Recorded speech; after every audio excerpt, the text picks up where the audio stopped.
Good morning. I am Molly Brinkerhoff, today's worship associate. Welcome to this cold February morning. It is a good day to be together, if not in person, at least virtually. And hope is coming and is here for many of us. This service is brought to you by Arthur Kull, Andrew White, Vic Allen, and myself from the church's sanctuary. Again, welcome whether you're a longtime attendee to this church or this is your first time. And we have a few weekly announcements today. Our first one is if you are able, please sign in on the chat box so we know who is joining us today. We will be having joys, sorrows, and concerns today, and if you didn't email them to the worship team, now is the time to put them in the chat box so a candle can be lit for you. Please indicate if it is a sorrow, concern, or a joy. It has been noted that new people have been joining us for our live Sunday service. If you are new and would like to get on our email newsletter, please call the church administrative office and leave a message with your email address. If you would like to talk to someone about the church, again, please contact our office. And we are so glad you are joining us today. While we no longer have an offertory time during the service, it is still important nonetheless. We also would gratefully receive any other donations to support us. Just go to our website to click on the Give button, and thank you for your support. I also have been, I got some We Are Everywhere signs from the Westminster Human Rights Center in Boise. That's the one with the Anne Frank Memorial. And if you would like one of these signs, please let me know. I have about 7 left that they sent me. And we will now move into the sacred time of worship. To breathe is to take air, to take oxygen into the lungs and expel it. So inhale, exhale. Breath allows us to rest and recover. When we hold our breaths, we deny our body a needed element.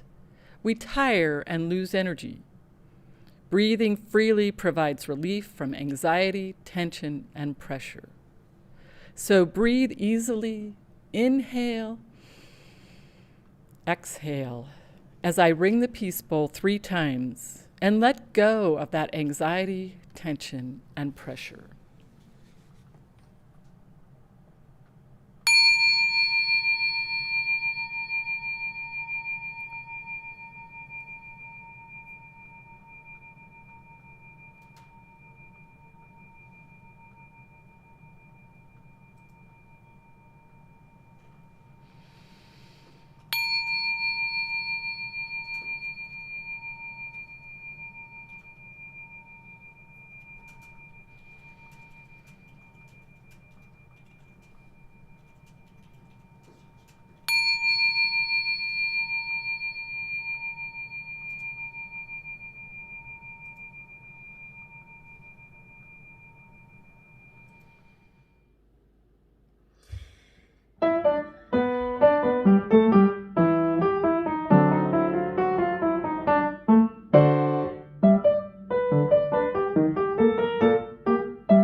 our church covenant was decided upon by a group of members from this congregation with suggestions from other congregations.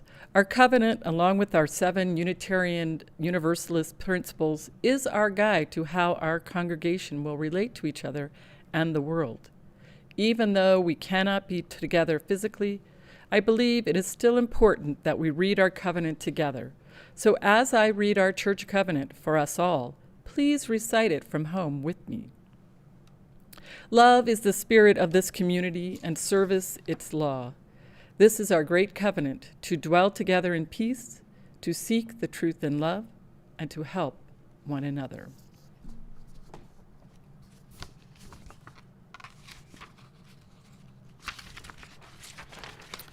We will now be lighting our chalice. If you have a candle or a chalice available, please light yours with us. Our chalice lighting is by Maureen Killerand. We come together without creed. In this free church, we come together without creed, focusing instead on the core values of justice, equity, and compassion, of mutual acceptance of our diverse ways of being, as we seek to connect ourselves more fully with the unfolding truths of life and of our world. We come together in shared conviction that all people deserve a voice in matters that concern them, and that it is up to each of us to protect the rights of all, particularly those, for whatever reason, have long been held in silence.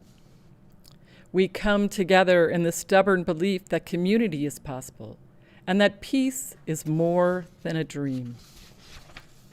We commit together to affirm in our actions, as well as our words, the inherent worth and dignity of every human being. We come together in awareness of our interdependence with all humanity and with the wider web of existence, for that too is part of what is meant by we. In this free church, we come together without creed, believing that the way we live in the world bears testament to the value of our beliefs. We light this chalice as a beacon of hope for who have gathered here this day, for all who have ever walked through our sanctuary doors, for those who may yet find this spiritual home, and for those whose paths will never come our way. For all this, and for all those things we dare to hope and dream, we kindle our chalice flame this day.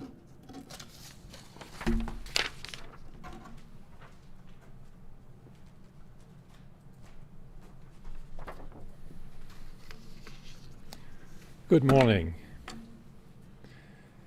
Our call to worship today is from Reverend Kathleen McTeague. We come together this morning to remind one another to rest for a moment on the forming edge of our lives, to resist a headlong tumble into the next moment, until we claim for ourselves awareness and gratitude, taking the time to imagine one another's faces, and in our mind's eye, see their communion and reflection of our own eyes. This community of laughter and silence, memory and hope is hallowed by the knowledge of our presence together.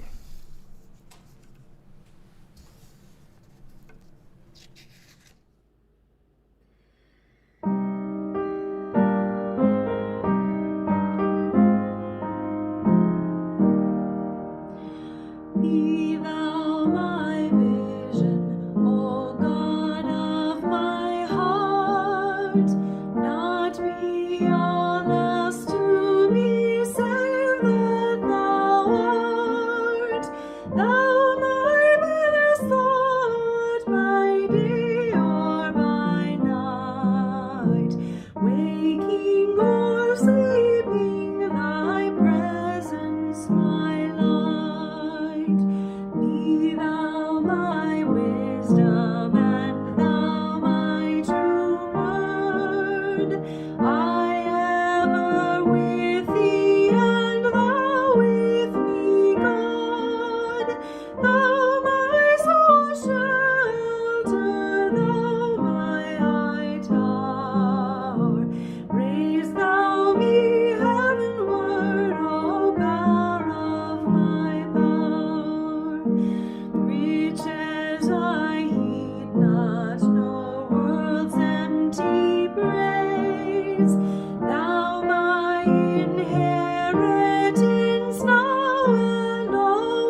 Today's Time for All Ages is from a blog post by Episcopal priest Malcolm Marlar from the series Stories from Lent 2011. Annie Seymour walks into my office with a smile. She greets me warmly and asks how my day is going, or if I need anything, as she empties the trash. She makes eye contact and listens. She wants to know about my wife, Mary, or about how our kids are doing in college. I get out of my chair to give her a hug. I ask about her day or what she did over the weekend. We talk about the weather. Often Annie has a wonderful new story about her 3-year-old granddaughter. She learned how to ride a bike this weekend, Annie beamed as the proud grandmother. I was walking alongside her, holding her up on the bike, and she kept saying, "Let go, Grandma, let go!" And so I did. Annie raised her eyebrows for emphasis and said, and off she went, just pedaling away. I wondered who experienced the most joy of the newly learned skill of independence, the teacher or the student. I invite you to walk alongside and hold another person up until the words are uttered, "Let go," and do so gladly. I invite you to make eye contact in a room and listen deeply on a routine day. I invite you to remind others by your presence, the way you are, that God is good. May we learn from Annie's gift during Lent of letting go, listening, and loving deeply in your life. Happy pedaling to you. The end. For years, the sharing of joys, concerns, and sorrows has been our enduring ritual. It is a time for our congregation where each of us has an opportunity to share major events in our lives, so we can all be uplifted by this Unitarian Universalist community. As I or Andrew read the joys, concerns, or sorrows that were emailed to us and put into the chat box, Arthur Kull will light a candle. The first one is there is a concern from Reverend Jackie Ziegler, who sent a message to Reverend Kevin regarding her husband Dan. Dan is in the hospital with breathing problems and blood clots in both lungs. It is believed it is a side effect to his having had COVID-19. So please keep him in your thoughts and prayers. So we'd light a candle for Dan. We have a sorrow. John Tanner's wife, Martha Tanner, passed Saturday morning due to a long-term lung disease. Martha has been suffering for some time, and it is sad, but it is a relief. And I just want John and Craig to know that our hearts go out to them. I have a joy and a concern from Allison McCready. Alan McCready has an appointment for his first COVID shot, but her concern is that it's not until March 15th. So, and then a joy by Victoria McDonald. While shoveling a second time, I met 4 neighbors. We stood apart, talked about our lives, and then she met 2 people who have just moved from Boise. So that's her joy. Did we see any others? Oh, I did have one more, excuse me. A concern regarding Davette. She is going to have surgery on her lower back by a plastic surgeon to clear up the scar tissue and remaining infection. This happens in 2 weeks, and hopefully it'll allow her to heal. So our thoughts are with you, Davette, and hope everything turns out well. Okay, I think that's it. So I light an additional candle for all those joys, concerns, and sorrows we hold in our hearts and are unable to share today.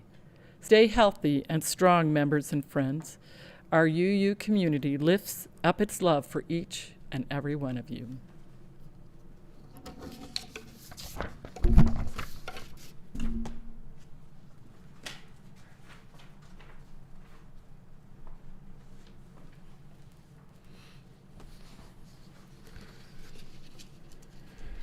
Today's reading is from the introduction to the book Cathedral of the World by the Reverend Forrest Church.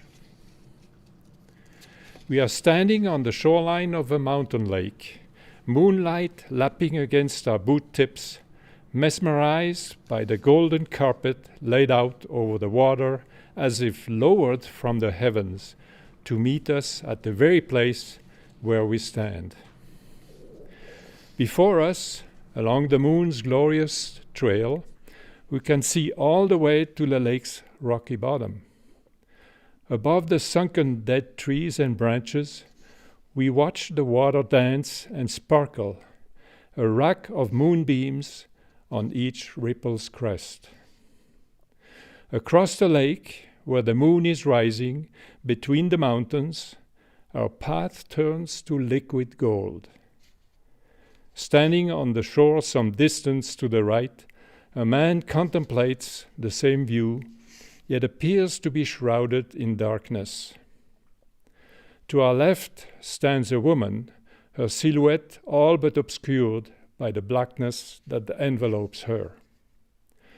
Pondering these two apparently benighted people, we wonder to ourselves, what can they possibly be thinking? Encompassed by darkness, the lake before them flat and lifeless, if only they could join us at the foot of the moon's luminous path, they too could bathe in the celestial light.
The inspiration for today's homily comes from the Reverend Alison Wilbur Eskilton's 2014 sermon at the Unitarian Universalist Fellowship of Athens, Georgia, and from Elisha Israel's book, The Pagan Origins of Christian Holidays.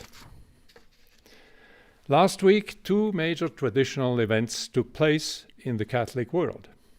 Mardi Gras on Tuesday, and the start of the 40-day Lent period on Ash Wednesday, the holy day of prayer and fasting.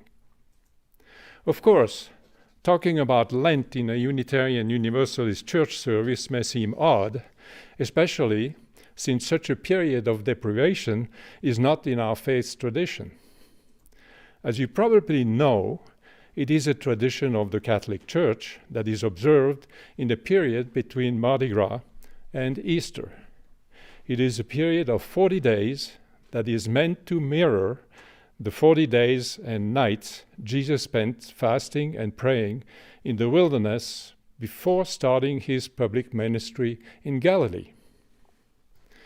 As the Gospel of Luke tells it, after John baptized Jesus and others in the river Jordan, Jesus was led by the Holy Spirit into the wilderness, where for 40 days he was tempted by the devil.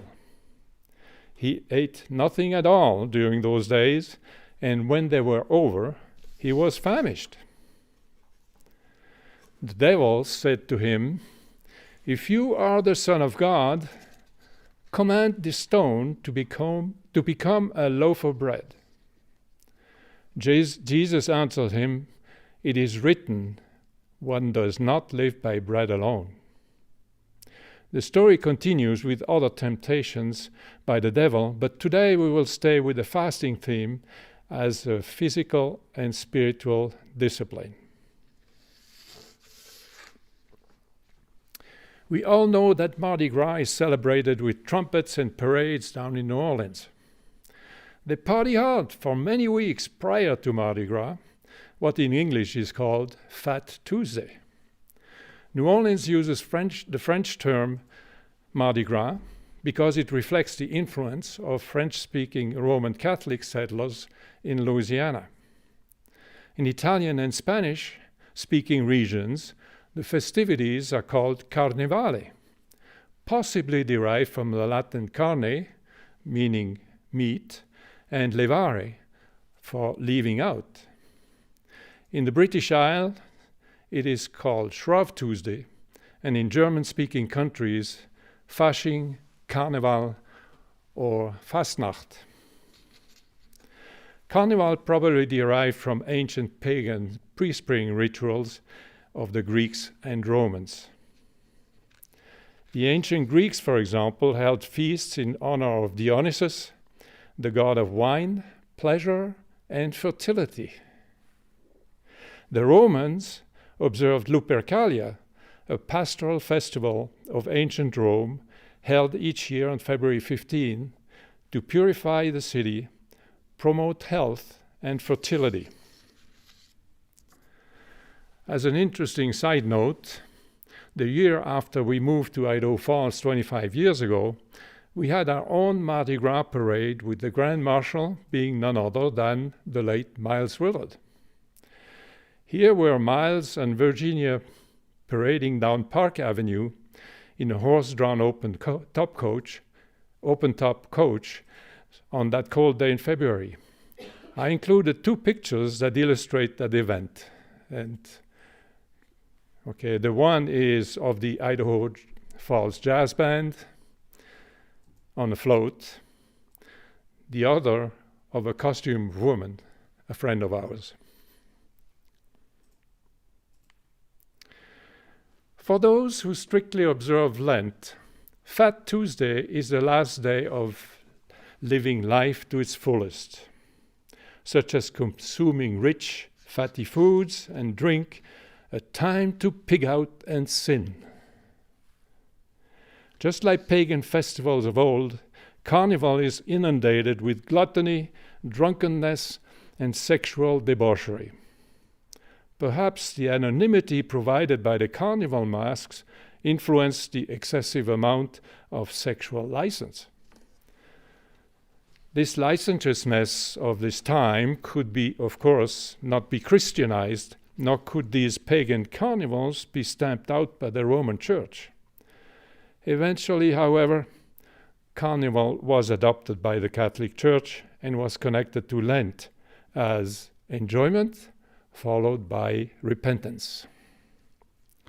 Carnival spread throughout the world through European colonization.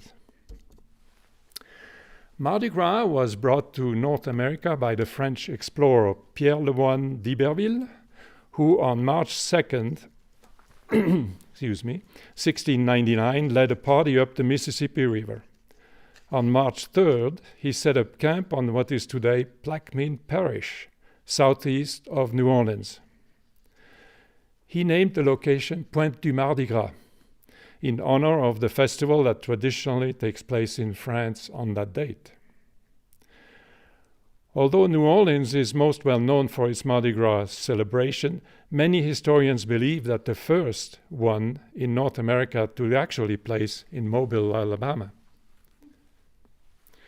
As to Lent, the origin of the word Lengten in Old English, or Lenz in Germany, translates into spring, as in the season of spring. Tradition dictates that on Ash Wednesday you deny yourself these sensory pleasures because Ash Wednesday begins a 40-day period of preparation for Easter. the celebration of the goddess Ishtar. Many Christians fast during this time to remove what isn't essential in their lives in order to focus on what is. Lent is said to last for 40 days. But if you do the math, you will realize that there are 46 days between Mardi Gras and Good Friday, the days that mark the beginning and end of Lent. You need to subtract the Sundays to get to the 40 days. And actually, 40 days is a common biblical time frame for significant events. In the Old Testament, Noah endured 40 days and nights of the flood. Moses stayed on Mount Sinai for 40 days. And the ancient Hebrews wandered in the wilderness for 40 years. And then, of course, in the New Testament, after Jesus was baptized, he went into the wilderness for 40 days. Lent simulates this time. While in the wilderness, Jesus ate nothing, one reason for fasting during Lent. A deeper understanding of Lent means more than just giving something up. Lent can be a meaningful spiritual discipline, offering intentional time for us to reflect on our own lives and recommit to living more fully in accordance with our God, or however we name that which we hold to be of the highest worth, such as love or the common good. Jesus going into the wilderness and his denial of food is symbolic of a deeper denial. By leaving behind the hustle and bustle and myriad demands upon him, he fasted. He eliminated distractions which allowed him to better focus on his mission and ministry. Jesus retreated from the world to engage in intentional, mindful meditation. He needed separation and quiet to allow him to better reflect on what he needed to do with his life. As our Native American friends would say, he was on a vision quest. The spiritual practice of Lent presents us with a chance to bring awareness and meaning to our own lives. By ridding ourselves of the distractions of daily living, we can become awake to that which is most important to us. Like Jesus, we can take stock of who we are, what we have done, and what we might start doing to live more fully in accord with whatever we hold to be of ultimate worth. Be that God's will, the common good, love, or any other value. By taking time out in this manner, we create an opportunity to reset our spiritual compass, to find a new heading for our lives, or perhaps confirmed that we are on the right course. Every religious tradition offers a time of fasting, a time of taking stock, a time to reset our lives. This is no accident. We need rituals, anniversaries, and other occasions that time is passing. Ash Wednesday reminds us that we are dust, and to dust we'll return. Now is the time to reflect on who we are and who we are becoming. Otherwise, at the end of our days, we may not be satisfied with how we lived. Lent is therefore the annual invitation to get closer to whatever we hold to be of ultimate worth. For me, acting for the common good and making the world a better place for all to live is what I hold as my mission. Our seventh principle reminds me that what I do affects me and everyone else. So what I do matters. When I'm tempted away from serving others or ignore my impact on the world and environment, For example, I use the principles to help return me to what really matters. But if I never stop to examine my thoughts and actions, I will never know when I stray from my values. We need Lenten times. And when you and I discover why our lives are not lived more closely to our values, we don't need to feel guilty. Instead, we can simply and gently work to remove the obstacles as best we can. Lent can be a time to become more aware in the sense of mindfulness or awareness. We can become more awake to God's wishes for us, or for our wishes for ourselves and our world. I'm sure the idea of going off somewhere to reflect isn't new. Like Jesus, I imagine many of you have gone to a wilderness or natural setting, or at least some place devoid of distractions, so that you could be attentive to something in your life.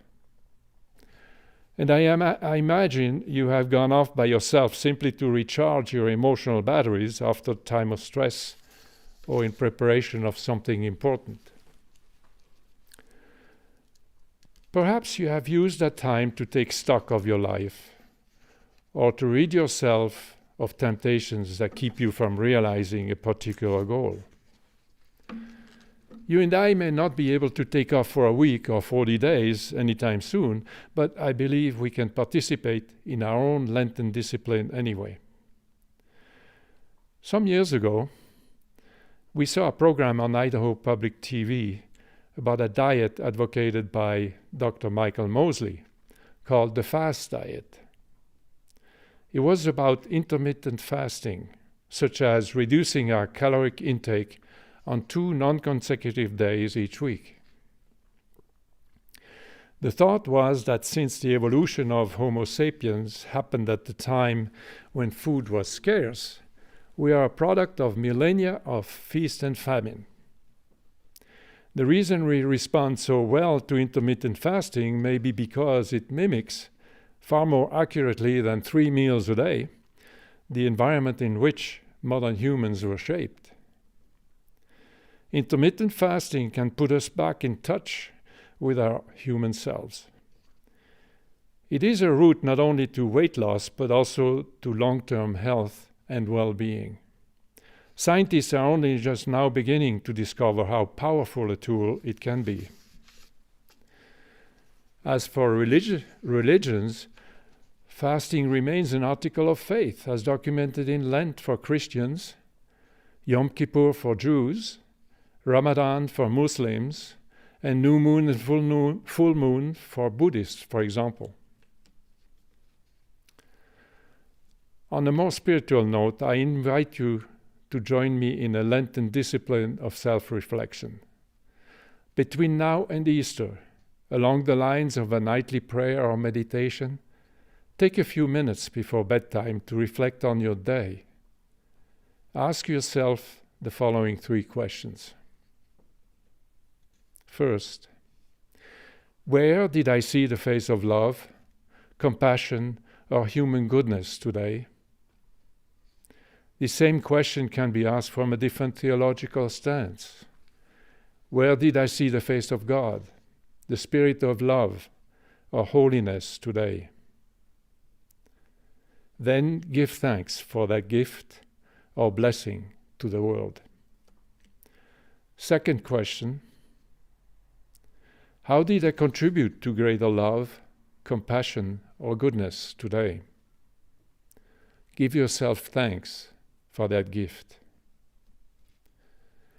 And the third question, what one thing might I have done differently, one thing I might do better tomorrow? If you take time to ask and answer these questions each night, I believe you will increase your awareness of how you live and respond to life. You might feel like you do not have time to stop and reflect on these questions. If you must, do this while you brush your teeth at night. If nothing else, you'll get your teeth well brushed during Lent. Alternatively, when you reach up to turn off the light or settle under your bed covers, pause to reflect on these questions. May you and I observe our own season of Lent, and, come Easter, may we rejoice in our renewal and recommitment to what we most value. May it be so.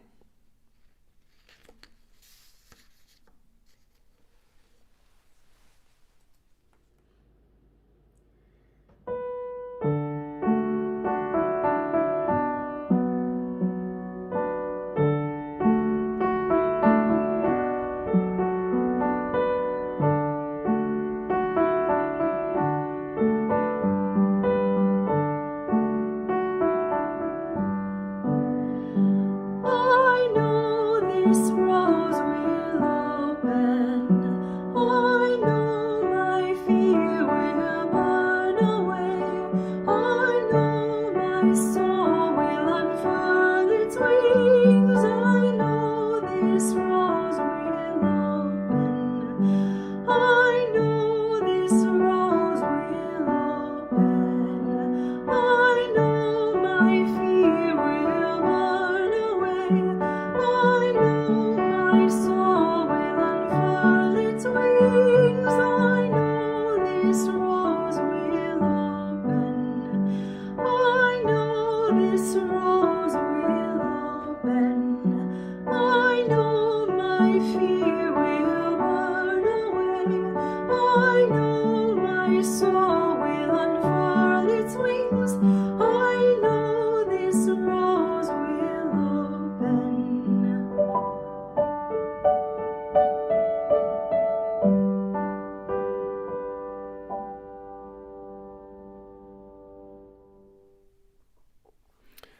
Our closing words today are from Alice Walker.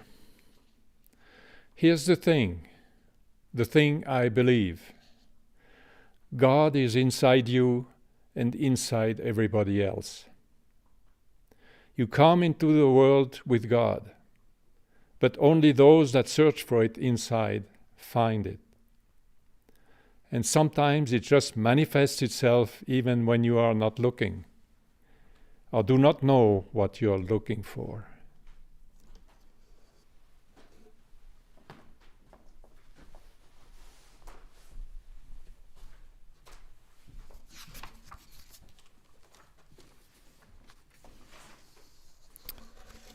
We will now be extinguishing our chalice with the following words. Please join me. We extinguish this flame, but not the light of truth, the warmth of community, or the fire of commitment. These we carry in our hearts until we are together again. And so we'll end with our postlude, and please join us for our virtual coffee hour right after the service.